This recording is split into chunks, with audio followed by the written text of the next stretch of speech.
Feeling the groove with my man B over here. You know what I'm saying? Cheers. Drunk mine already. I'm not afraid. You will be. You will be. You bet your Ladies and gentlemen, live at the Mad Go House. Live, baby. Live, I said. Now, it's Inky Mann, you know what I'm saying? And to the With a rich and illustrious history spanning several decades, the Sahara Hotel in Las Vegas was once a notable feature on the well-known Las Vegas Strip, originally planned for it to be a resort with a Moroccan motif. So I'm about to see my boy B in the building. Came to stay. He's chilling over here at the Sahara, so I'm waiting for him to come downstairs and see what we're gonna get into. Introducing the giant goofy and the man Inky from the UDF trio. We've been doing this since 1983. That man started to get all busy work, still came back home. Yo, that's right. You used to scare everybody. Yes. You know that shit too. You know that nigga bust out the basement a couple times. Yo. What up?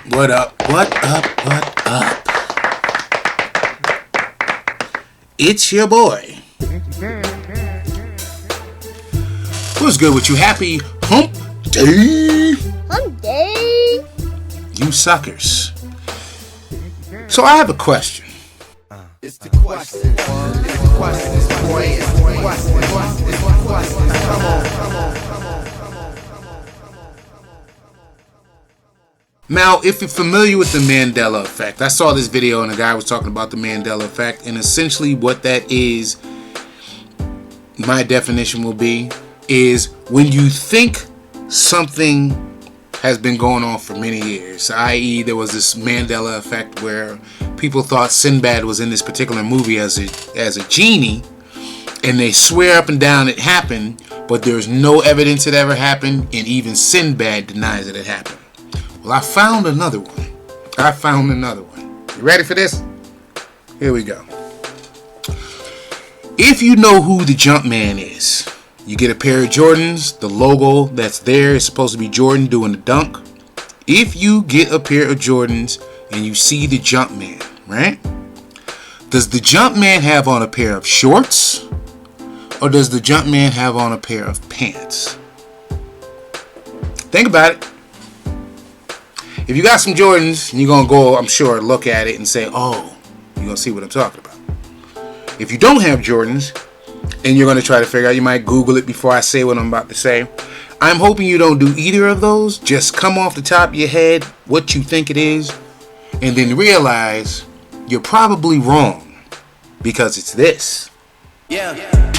Jumpin', them boys up to something. Now, how many of you out there, how many of you out there got that right? Huh? Mandela effect. That's my question. Ladies and gentlemen, get ready for the most electrifying, the most entertaining, and the downright most incredible channel on YouTube, the Inky Mann channel, where motivation meets gluttony, where Vegas meets victory, and where your love for the Patriots meets its match. Don't miss out on the fun, the food, and the fanaticism, because life is too short not to laugh along with Inky Mann. Subscribe now to the Inky Mann Show channel. Y'all better give us some of this pimping. We left off with your grandmother and the legacy. Did you want to continue on that? Yeah, well, like I said, being able to sit down and interview her, that's what prompted me to look at my own self and how I wanted my kids to know who I am when they get in those places. God forbid, I'm 50. My grandmother just died at 96. That's a blessing for her to be able to live that long, for me to be able to talk to her and get past my own self to even recognize that she's there and be into her. You know what I'm saying? Yeah. Yeah. Our kids. And so that's the part I understand about my kids. Going back to what you said about have they read the book? No, they haven't read the book. And with them, I've learned how selfish I was. Got you. I can't believe it's just them, right? So I had to learn, like, yeah, you were selfish too. So just let it go. Whatever. Let it go. Yeah. You know what I mean? You wanted to do what you wanted to do. And that's what you didn't care nothing about your mama and daddy tell you, I need you to be at your, okay, ma, I'll be there. Yeah, it's amazing how selfish we are, and we get selfless as we get older. Yeah, as you get older, right. You know what I mean? It's amazing because I take my grandmother being alive for granted, and I'm realizing that I realized that, but it takes moments for it's like, you know, yeah. You know what I mean? So this conversation here made me realize, wait a minute, I need to be talking to my grandmother a little bit more. You know what I'm saying? Yeah. When I call her, I can hear her smiling, you know, and then start talking history. If I ask her questions, it's like she's waiting for me to call and ask questions. You know what I mean? Yeah.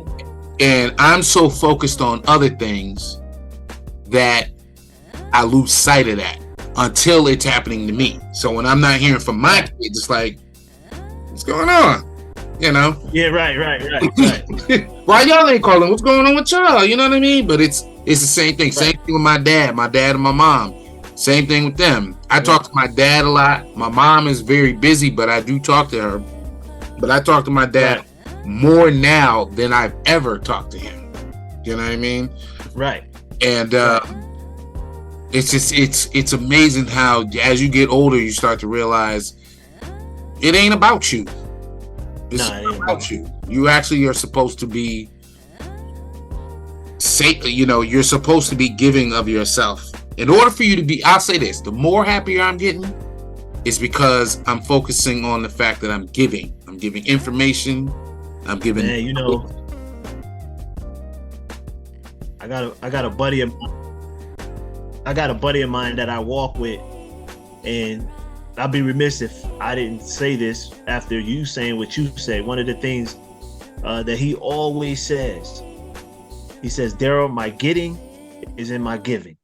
I mean, he stands on that, man. And you see the things that he gets. It doesn't surprise me. You know what I mean? Because I see how much he gives of himself, of his time, just his conversation, his wisdom. He gives, man, and he's so consistent with it. You know, sometimes we give, you know, like right now, right around Christmas time. You know what I mean. But you are right on point with that, man. You are right on point with that, Kev. The more you give, you know, willingly, openly, you might not get it back from where you gave it. Well, my mom used to say, and I think it's a Bible scripture, I'm not sure, but she used to say something to the effect of, once you give, you get back sevenfold. She used to say that all the time. And but the thing is, which is what I'm glad you said, is you have to be selfless. Like, you can't go in knowing that paraphrase, whatever it is. You can't go in there going, okay, well, I'm gonna do this because, you know what I mean, I know I'm gonna get it back sevenfold, because you ain't gonna. Sevenfold. You're not gonna get it. Hey, look, and then go sit on the porch and wait. Right. You have to genuinely. I'll say that lately for me, two things happened. One, I realized again that I need to build a legacy for my kids, and then it gave me, not that I didn't have anything to wake up for, but it gave me something to wake up for. That's number one. Number two, when I started realizing, wait, there's a lot of people who tune into my show, and all I'm doing is I'm saying, you know, get out there and get it, man. Make stuff happen. Make stuff. Now I'm going through my own stuff, so somebody can look at me and go, well, who are you to tell? Of course.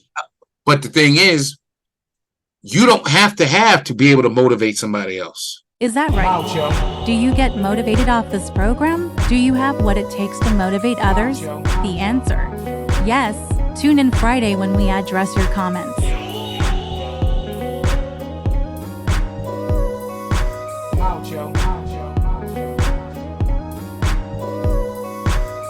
ran the outputs to a bare naked no mixer tape, and you gave me the tape. Here's your beats, man. I took them shit in the studio.